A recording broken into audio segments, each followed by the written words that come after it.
नमस्कार, आप देख रहे हैं जोहार झारखंड। मैं हूं आपके साथ रुचिका। आज बुलेटिन की शुरुआत करेंगे। बात रांची के कैश लोक की करते हैं। वोट के शोर के बीच मिले नोटों के पहाड़ मामले में कांग्रेस नेता और झारखंड सरकार में नंबर 2 की हैसियत रखने वाले आलमगीर आलम की मुश्किलें बढ़ती जा रही हैं। मंत्री आलमगीर आलम से ईडी पूछताछ कर रही है। मंत्री के ओएसडी संजीव लाल और सहायक जहांगीर आलम के घर से 35 करोड़ से ज्यादा कैश बरामद हुआ था। इस वक्त संजीव लाल और जहांगीर दोनों ईडी की रिमांड पर हैं।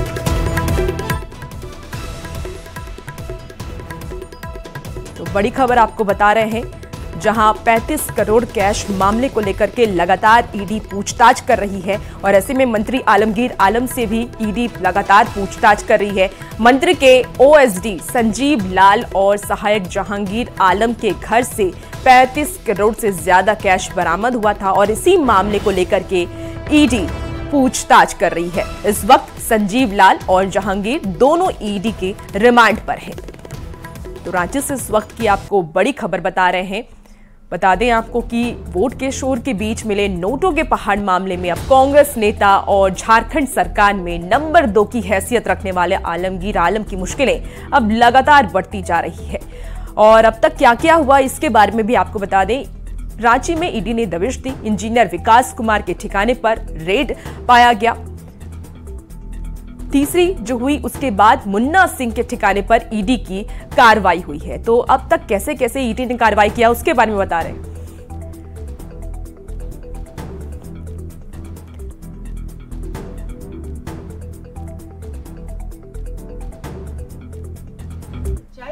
उस पर अपना काम हो रहा है और जिनके यहाँ से पैसे बरामद हुए हैं, कहा जाता है कि उन लोगों ने कई मंत्रियों के साथ काम किया, जो सत्ता पक्ष और विपक्ष दोनों पार्टी के मंत्रियों के साथ उन्होंने काम किया है। तो जांच का विषय है। हमको तो पता है कि भाई विपक्षियों पर वार करना देश का ईडी का पहला धर्म है।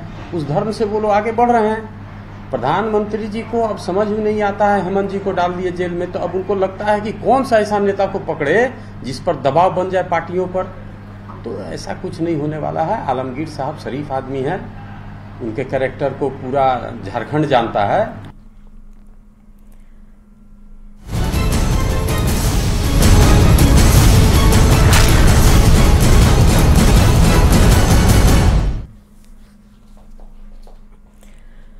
और इसी बीच इस वक्त की बड़ी खबर बता दें, गिरिडीह पहुंचे प्रधानमंत्री नरेंद्र मोदी। कुछ ही देर में होगी पीएम की जनसभा। तो इस वक्त की बड़ी खबर आपको बता रहे हैं, बिरनी में पीएम करेंगे चुनावी सभा। मंच पर सुदेश महतो, बाबूलाल मरांडी, अन्नपूर्णा देवी, सीपी चौधरी मौजूद हैं। तो इस वक्त की बड़ी खबर बता दें, गिरिडीह में आज प्रधानमंत्री नरेंद्र मोदी का जनसभा होने वाला है और ऐसे में पूरी तैयारी कर ली गई है। तमाम बड़े नेता मंच पर मौजूद हैं।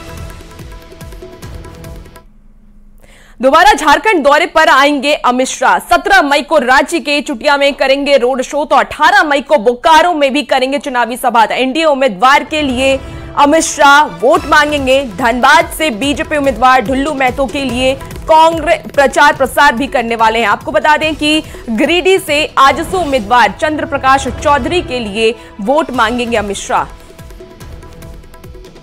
तो बड़ी खबर बता रहे हैं, अमित शाह झारखंड आने वाले हैं। 17 मई को रांची के चुटिया में रोड शो करेंगे और 18 मई को बोकारो में भी चुनावी सभा करेंगे।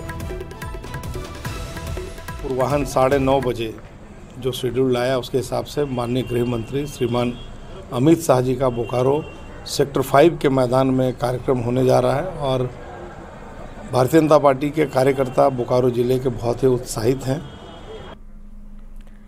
कल्पना सोरेन गांडी से उपचुनाव लड़ रही हैं। कहा जा रहा है कि उपचुनाव जीतने पर वो झारखंड की नई सीएम बन सकती हैं। जवाब में कल्पना सोरेन का कहना है कि इसका फैसला जेएमएम अध्यक्ष शिबू सोरेन और सीनियर लीडर को लेना है। मुझे लगता है ना कि इसका जवाब आपको ना हेमंत सोरेन जी से पूछना चाहिए, क्योंकि देखिए हम लोग उनके आदेशों का, गुरुजी के आदेशों का हम लोग पालन करते हैं और ये जो चर्चाएं चल रही हैं, इस चर्चाओं का जवाब शायद से मैं सही इंसान नहीं होंगी आपको इसके बारे में बताने के लिए। तो मुझे लगता है हमारे आला कमान जो डिसाइड करेंगे, हमारे इंडिया गठबंधन के जो लोग डिसाइड करेंगे, जो मुख्य जगह पे बैठे हैं, ये जवाब वही दे सकते हैं। तो कल्पना सोरेन को आप सुन रहे थे और आपको बता दें कि कल्पना सोरेन जल्द ही दुमका में चुनावी सभा करने वाली हैं। आप वहां उन्हें अपनी ही जेठानी यानी कि बीजेपी उम्मीदवार सीता सोरेन के खिलाफ चुनाव प्रचार करना होगा। न्यूज 18 के सवाल पर उन्होंने कहा कि चुनाव मैदान में विरोधी कोई भी हो वो अपनी पार्टी के लिए प्रचार करेंगी। हमारा कर्तव्य है, ये हमारा कर्तव्य इसलिए है क्योंकि हम झारखंड मुक्ति मोर्चा के स्टार प्रचारक हैं और झारखंड मुक्ति मोर्चा के सिपाही हैं और जो जिम्मेदारी हमको मिली है पार्टी की तरफ से उसको हम लोग बखूबी निभाएंगे। दुमका लोकसभा सीट से बीजेपी उम्मीदवार सीता सोरेन लगातार जनसंपर्क कर रही हैं। इस कड़ी में वो जामताड़ा के सिकदराडीह पहुंची हैं और उनके पहुंचते ही बीजेपी कार्यकर्ताओं ने उनका जोरदार स्वागत किया है। सीता सोरेन ने सबसे पहले हनुमान मंदिर में मत्था टेका और गांव के लोगों से संवाद किया। मीडिया से बातचीत के दौरान उन्होंने दुमका में बीजेपी की एकतरफा जीत का दावा किया।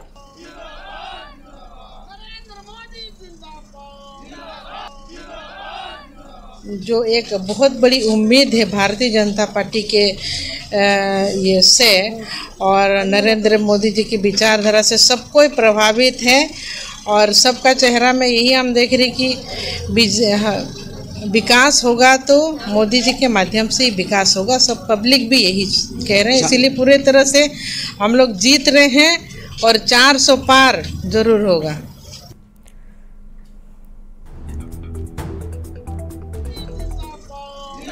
तो सीता सोरेन को देख रहे हैं लगातार जब से बीजेपी में शामिल हुई हैं सीता सोरेन तब से वो जनसंपर्क कर रही हैं, लोगों से मिल रही हैं, अपने लिए वोट मांग रही हैं, वोटों की अपील कर रही हैं। और ऐसे में देखिए सीता सोरेन जब पहुंचती हैं कहीं भी तो लोग भी उनका जमकर स्वागत करते हैं और तस्वीर भी आप अपने टीवी स्क्रीन पर देख रहे हैं जहां दुमका जब वो पहुंची